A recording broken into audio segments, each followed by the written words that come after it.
ஆவிக்குரிய கண்கள் திறக்கப்பட்டது. அங்கு பவுல் கிறிஸ்துவை முகமுகமாக அவன் சந்திக்கிறான்.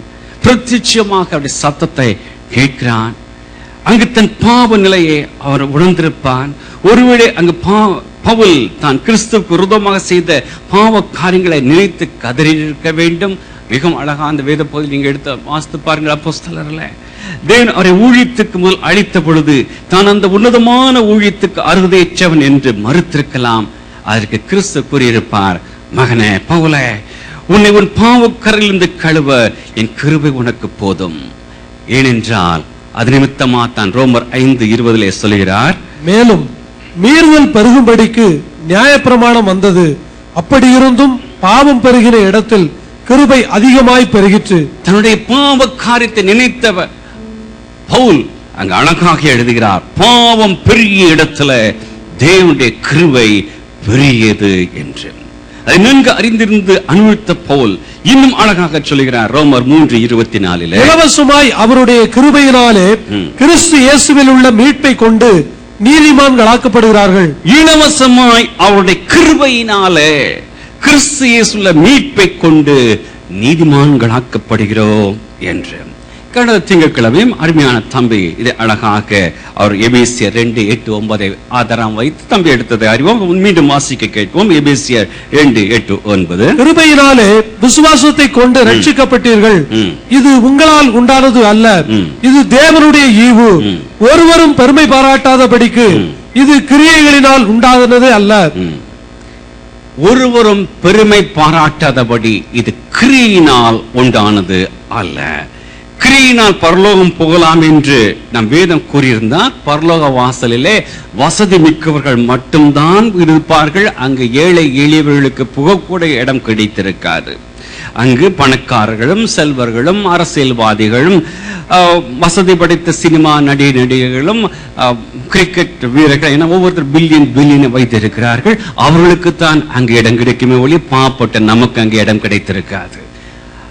அல்லது கிரியினால் என்று சொல்லும் பொழுது காவி உடை உடுத்தி சரீரத்தில் சில காரியங்களை மாற்றி வேற உடைகளை உடுத்திக் கொள்கிறவர்கள் கூட்டம் ஒருவேளை கிரியினால் அவள் அங்கு சென்றிருக்கலாம். ஆனால் பரலோகத்தில் நாம் பூலோகத்தில் என்ன செய்தோம் என்பதை பொறுத்து அங்கு இடமில்லை. மாறாக பூலோகத்தில் கிறிஸ்துவை நீங்கள் என்ன செய்தீர்கள் என்பதை பொறுத்துதான் அங்கு இடம் இருக்கிறது. கிறிஸ்துவை நீங்கள் என்ன செய்தீர்கள், கிறிஸ்துவை நீங்கள் பூலோகத்தில் இருக்கும் பொழுது என்ன செய்தீர்கள் என்பதை பொறுத்துதான் பரலோக வாசல் நமக்கு திறக்கப்பட இருக்கிறது. ரட்சகரா ஏற்றுக்கொண்டிருப்போம் என்றால் கண்டிப்பாக ரட்சகர் நம்மை அரவணைக்கும் இடம்தான் பரலோகம். ரட்சிப்பு மகத்தான ஒரு காரியம், அது பரிசு ஈவு. எபேசியர் 3:8 அதுதான் நாம் பார்க்கிறோம். வாசிக்க கேட்ட விசுவாசத்தை கொண்டு ரட்சிக்கப்பட்டீர்கள், அது உங்களால் ஆனதல்ல, அது தேவனுடைய ஈவு கிருபை என்று நாம் பார்க்கிறோம். இந்த ரட்சிப்பில் 2 பகுதி. ஒன்று தேவன் செய்ய வேண்டிய காரியம், அடுத்து மனிதர்களாகிய நாம் செய்ய வேண்டிய காரியம். அவர் செய்ய வேண்டியதை 2012 ஆண்டுகளுக்கு முன்பாகவே கல்வாரி சிலுவையிலே செய்து முடித்து விட்டார். செய்ய வேண்டியது ஒன்றே ஒன்றுதான், நீதான் ஜீவன் உள்ள தேவன் கர்த்தர் என்று ஏற்றுக்கொள்ளும் பொழுது உங்களுக்குள்ளாக அந்த ரட்சிப்பு ஆரம்பமாகிறது. போரில் பயங்கர குண்டு காயங்களுடன் ஒரு போர் வீரன் இராணுவ மருத்துவமனைகளை படுத்திருந்தான். சிகிச்சைக்காக சேர்க்கப்பட்டிருந்தான். சில ஆபரேஷன் எல்லாம் நடந்தது. அவன் சற்று சுகமடைந்ததும் அவனை பார்க்க ஒரு போதகர் சென்றான். போதகர் என்று அறிந்ததும் அங்கிருந்த பக்கத்தில் இருந்த பொருளை எடுத்தவன் மேல் வீசி வெளியே போகும் என்று கத்துவார். ஆனால் இந்த போதகர் ஒவ்வொரு நாளும் 10 மணிக்கு கரெக்டாக வருவார், போவான், ஏதாவது தூக்கி எறிவான், சென்று விடுவார்.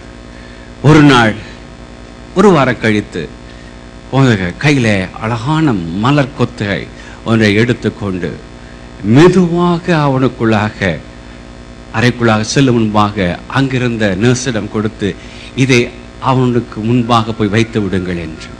அவன் போய் வைத்து விட்டாள். இதை யார் கொடுத்தா என்று கேட்டதும் வெளியிலே ஒருவர் நிற்கிறார் என்றதும், அதை வர சொல்லுங்கள். இவர் போனார். இவனுக்கு கோபம் வரும், ஆனால் அதே நேரத்தில் இந்த மலரை பார்த்து விட்டு வாருங்கள் என்று சொன்னான். உட்கார்ந்து இந்த மலர்கள் மிகவும் அழகாக இருக்கிறது அல்லவா என்று கேட்டார். ஆனால் அதை பார்த்தவனாக மிகவும் அழகாக இருக்கிறது என்று சொன்னார். அப்பொழுது அவர் சொன்னார், இந்த உலகத்தில் பாடுகள், வேதனைகள், கஷ்டங்கள், கண்ணீர்கள், துன்பங்கள் என்ற காரியத்தை மனித ஜீவிதத்தில் கடந்து செல்லும் பொழுது இயற்கையில இப்படிப்பட்ட அழகான சிருஷ்டிப்பை தேவன் கொடுத்திருக்கிறார் மகனே. அவைகள் நம்மை உள்ளத்தை ஆற்றுவதாக, அதில் இருக்கும் மனங்கள் நம்மை மகிழ்ப்பதாக இருக்கிறது அல்லவா என்று சொல்லி மெதுவாக அவனுடைய கட்டுகளிலிருந்து, அவனை இறுக்கத்திலிருந்து அவனை மேலே கொண்டு வந்தார். உடனே சொன்னார், ஐயா, நான் மிகவும் தரக்குறைவாக பேசிவிட்டேன்.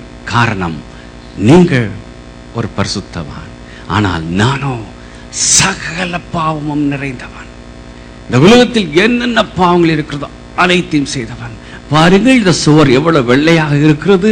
இந்த சுவரில் நான் என் காரியங்கள் எல்லாம் எழுதினேன் என்றால், கரிக்கட்டை வைத்து எழுதினேன் என்றால், அந்த முழு சுவரும் கருப்பாக மாறிவிடும். அங்கு வெள்ளையை நீங்கள் காண முடியாது என்று சொன்ன பொழுது ஊழியக்காரவனை அன்போகாத பார்த்தவராக, மகனே, உன்னுடைய கற்பனையில் நீ எழுத ஆரம்பி என்று சொல்கிறார். எழுதிவிட்டா என்று வைத்துக்கொள், முழுவதும் கருப்பாகிவிட்டது. ஆனால் நான் அதில் ஒரு வசனத்தை எழுதுகிறேன். 1 யோவான் 1:7 பின்பகுதியில், இயேசு கிறிஸ்துவின் ரத்தம் சகல பாவங்கள் நீக்கி நம்மை சுத்திகரிக்கும் என்ற வசனத்தை நான் எழுதும் பொழுது அந்த சுவர் மீண்டுமாக வெள்ளையாக மாறிவிடும் மகனே என்று சொன்னார். அந்த காரியத்தில் அவன் மாற்றப்பட்டான், கிறிஸ்துவை சொந்த ஏற்றுக்கொண்டான். வரும் நாட்களில் தேவனுக்கென்று ஒரு ஊழியக்காரனாக மாறினான் என்றதை ஒரு புத்தகத்தில் வாசித்தேன். ஆம், நான் ரட்சிக்கப்பட்ட ஒரே ஒரு வழிதான் உண்டு. அது தேவ கிருபையினாலே நம்முடைய விசுவாசத்தை கொண்டு ரட்சிக்கப்படுவதாகும். கிறிஸ்து இயேசு சொந்த ரட்சகராக ஏற்றுக்கொள்வதற்கு அது ஒரே ஒரு காரியம். பாவத்தை தெய்வ சமூகத்தில் அறிக்கையிட்டவளாக, தாப்பனே, இதுவரை நான் தெரியாது நான் செய்து விட்டேன் ஐயா, இந்த உலகம் மாம்சம் என்னை வஞ்சித்து விட்டது ஐயா. இந்த நேரத்தில் உடைய சமூகத்தில் வந்து அறிக்கை இடுகிறேன். திருப்பன இயேசு கிறிஸ்து ரத்தத்தை கழுவதை ஒப்புக் கொடுக்கிறேன், அவர்தான் ரட்சகர் என்று சொல்லும் பொழுது அந்த நேரத்தை உங்களுடைய ஜீவிதத்தில் நீங்க செய்த சகல அந்த வினாடி வரை நீங்கள் செய்த எந்தவித கொடிய பாவங்களையும் தேவன் மன்னித்து உங்களை பரிசுத்தப்படுத்தி மகனாக மகளாக மாற்றி சேர்த்துக் கொள்கிறார். அதுதான் கிருபை, அதுதான் கிருபை. புலம்பல் 3:22 இவ்வாறு சொல்கிறது, நாம் நிர்மூலம் ஆகாமல் இருக்கிறது கர்த்தருடைய கிருபையே, அவருடைய இரக்கங்களுக்கு முடிவில்லை, அவருடைய இரக்கங்களுக்கு முடியலை. அழகான பாடல் ஒன்று உண்டவல்லவா, நிர்மூலமாகாவதும் நிற்பதுமோ கிருபை.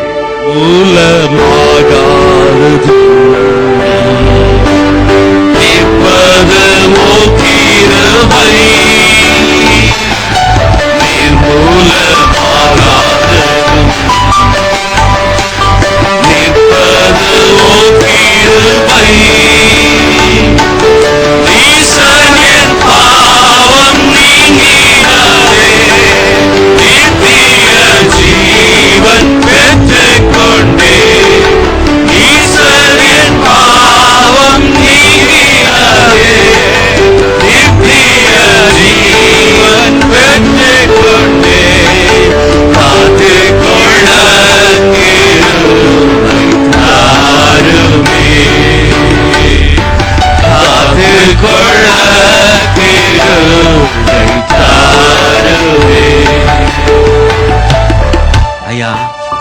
கிருபையினாலே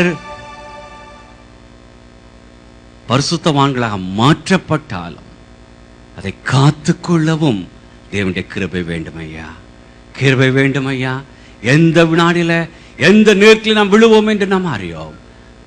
என் கால்கள் சறுக்கு இருந்த பொழுது தேவனுடைய கிருபை தாங்கிறது என்ற தேவ கிருபை இல்லாவிட்டால் ஒன்றுமல்ல. இரண்டாவதாக, பாவ சூழ்நிலை நேரத்தில் அவருடைய கிருபை போதுமானது. இந்த தலைப்பில் இருக்க காரியம் விசுவாசிகளுக்கு, ரட்சிக்கப்பட்டவர்களுக்கு, நாம் முற்றும் பரிசுத்தவான், பாவமே இல்லை என்று கூறும் மேதாவிகள், பூர்ணப்பட்ட பரிசுத்தவான்கள் யாராவது நீங்கள் இருப்பீர்கள் என்றால் அது நீங்கள் இருக்க வேண்டிய இடம் அல்ல. நீங்கள் இருக்க வேண்டிய இடம் பரலோகம். ஆகவே யாரும் அவராக தவறாக நீங்கள் நினைத்து விடாதீர்கள். நான் பரிபூர்ண பரிசுத்தவான் என்று நினைத்து விடாதீர்கள். ஒரு விசுவாசி பூர்ணப்பட்டவன் அல்ல. அவனை பாவம் அநேக நேரங்களில் வஞ்சித்து அவனை தேவ மகிமை இழக்கச் செய்வதாக செய்து விடுகிறது.